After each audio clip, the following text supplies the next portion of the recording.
Good morning सगळ्यांना. तर आज आहे गुढीपाडवा. गुढीपाडव्याच्या तुम्हा सर्वांना माझ्याकडनं शुभेच्छा. त्याचप्रमाणे आपल्याला मराठी नवीन वर्षाच्याही शुभेच्छा.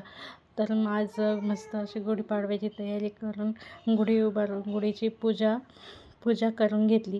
पूजा करून झाल्यानंतर मग मी लगेच आज पुरणपोळीचा बेत केला होता. पुरणपोळीसाठी मी पहिले डाळ शिजून घेतली. डाळ शिजायला टाकत तोपर्यंत मी कणिक वगैरे मळली. कणिक मळून झाल्यानंतर मस्त कटाची आमटी करायची होती. तर कटाच्या आमटीचं वाटण काढून कटाची आमटी अशी करून घेतली. कटाची आमटी करून झाल्यानंतर मस्त अशी पुरणपोळी लाटून घेतली आणि पोळी पण अशी मस्त टम्म फुगली. पहिल्यांदाच माझी पुरणपोळी टम्म फुगलेली.